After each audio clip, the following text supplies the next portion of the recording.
الله من الشيطان الرجيم بسم الله الرحمن الرحيم ها أنتم أولئك تحبونهم ولا يحبونكم وتؤمنون بالكتاب كله وإذا لقوكم قالوا آمنا وإذا خلوا عضوا عليكم الأنامل من الغيظ قل موتوا بغيظكم إن الله عليم بذات الصدور إن تمسسكم حسنة تسؤهم وإن تصبكم سيئة يفرحوا بها وإن تصبروا وتتقوا لا يضركم كيدهم شيئا إن الله بما يعملون محيط صدق الله مولانا العظيم.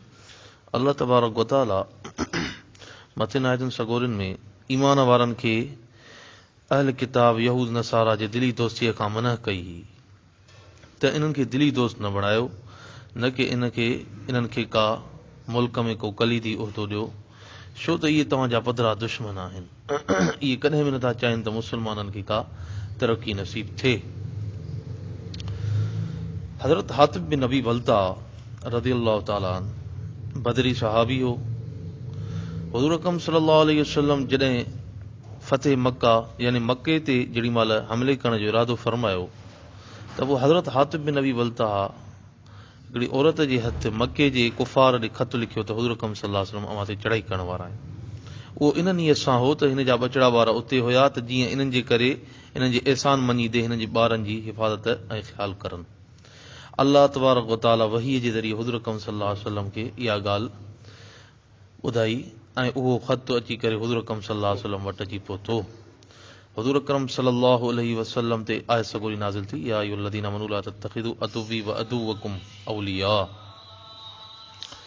त ए ईमान वारो, पंहिंजे दुश्मन ऐं हुज़ूर अकरम सल्लल्लाहु अलैहि वसल्लम जे दुश्मन खे दोस्त करे न वठो ऐं उनखे राज़दान बि न बणायो.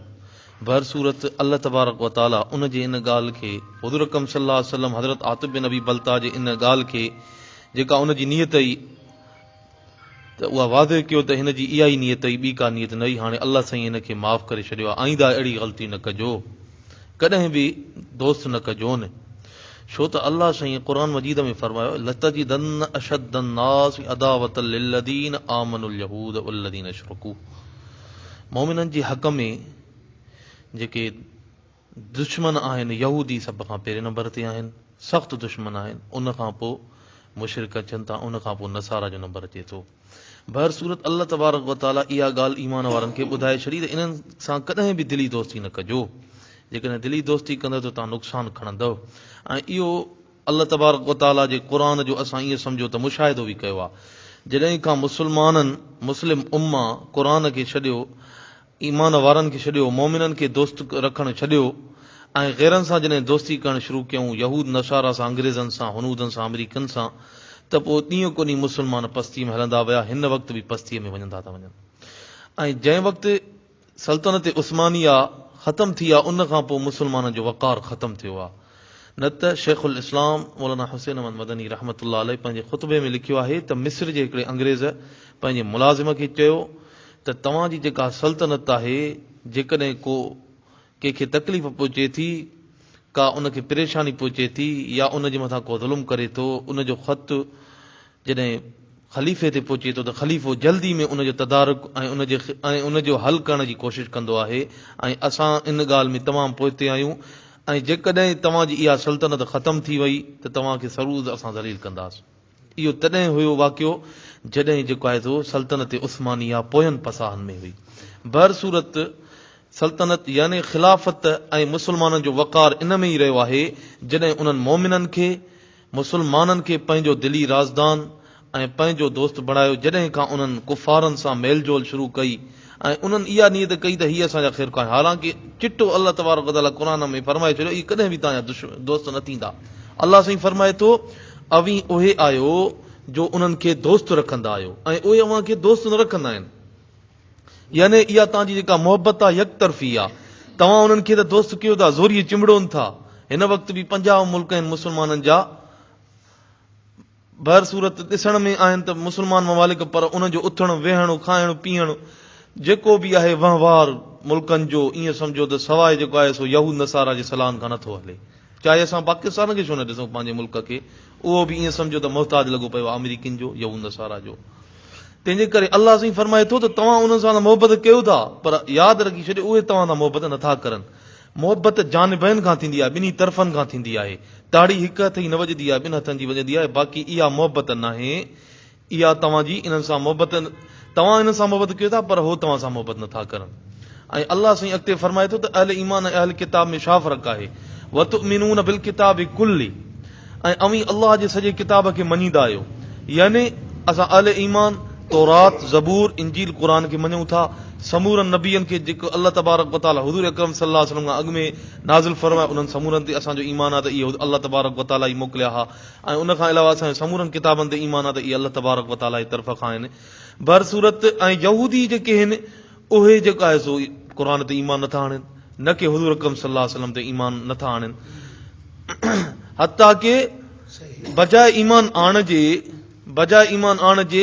हुज़ूर अकरम सल्लल्लाहु अलैहि वसल्लम जी नऊज़ बिल्लाह गुस्ताखी करणु, क़ुरान जी गुस्ताखी करणु।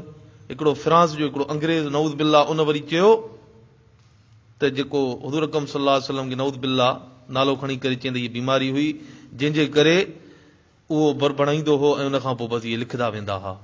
ऐं ॿिए हिकिड़े लिखियो आहे त नस्तूरा नामी राहिब सां हुज़ूर अकरम सल्लल्लाहु अलैहि वसल्लम मुलाक़ात कंदो हो, जेको उनखे इहो ॿुधाईंदो त हीउ क़ुरान लिखंदो वेंदो हो। एॾी उन्हनि जी दुश्मनी आहे क़ुरान सां, ऐं उहे सम्झनि था त हीउ क़ुरान इंसानियत जो ख़ैर ख़ान आहे। हालांकि असां समूरनि जो मुस्लमाननि जो इहो असांजो ईमान आहे त क़ुरान इंसानियत जे लाइ ख़ैर ख़्वाह आहे। तंहिंजे करे अल्लाह तबारक व तआला फरमाए थो त इहे तव्हां सां कॾहिं बि दोस्त न थींदा। ऐं अल्लाह साईं अॻिते यहूदी मुनाफ़िकनि जो अञा तज़किरो बयानु फरमाए थो त जॾहिं अव्हां खे मिलनि था तॾहिं चवनि था त मञोसीं, यानी जॾहिं मिलनि था त चवनि था त असां ईमान आंदोसीं। ऐं जॾहिं हिकला थियनि था तॾहिं अव्हां ते कावड़ खां आंगुरनि खे चिमिन था।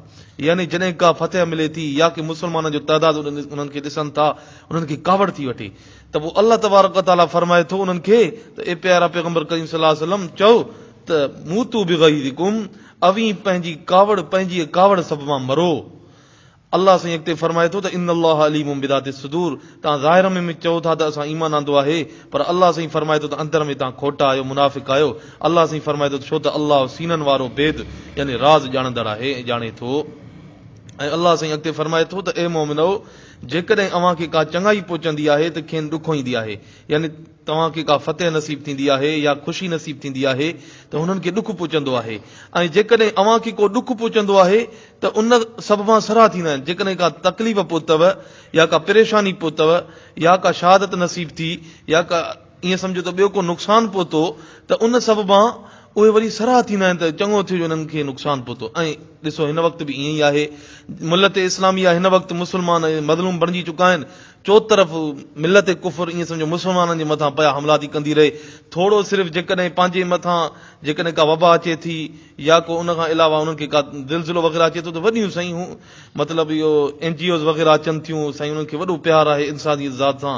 पर जॾहिं मुस्लमाननि जे मथां के हमला थियनि था, मुस्लमाननि खे नाग शहीद थो कयो वञे, ख़ुशि था थियनि। इते काई बि NGOs वग़ैरह न आहे जेका उन्हनि जी ख़ैर ख़्वाही करे ऐं उन्हनि जो आवाज़ उथारे। अल्लाह साईं वाजिबु करे छॾियो आहे त जेकॾहिं अव्हां खे को ॾुख पहुचंदो आहे त उन सभ मां सराह थींदा आहिनि। हाणे बि ॾिसो ख़ुशि था थियनि, मुस्लमान पिया चो तरफ़ मुस्लमाननि खे पई मार मिले थी, चो तरफ़ अरब ममालिकनि में ॾिसो, फ़लस्तीन में ॾिसो, अफ़गानिस्तान इराक़ ॾिसो त सफ़ा ख़तमु थी चुको आहे, शाम ॾिसो त सफ़ा तबाह थी चुको आहे। उन्हनि जा वीचारा जेके पनाह गुज़ीन अलाए केतिरा वीचारा, के उर्दुन में आहिनि, के लबनान में आहिनि, के वीचारा ईअं सम्झो ख़ुदि यूरोपियन कंट्रीज़ में हलिया विया आहिनि। मतिलबु परेशानी जे आलम में ऐं ख़ुशि था थियनि त चङो थियो ही मुस्लमान दरबदर थियनि।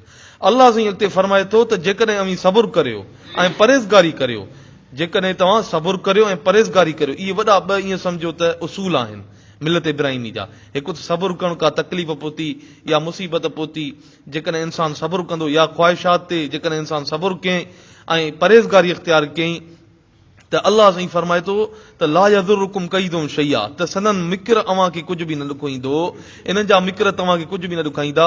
ऐं अल्लाह साईं हिते फरमाए थो त छो त जेकी कंदा आहिनि तंहिंखे अल्लाह गेरो कंदड़ आहे।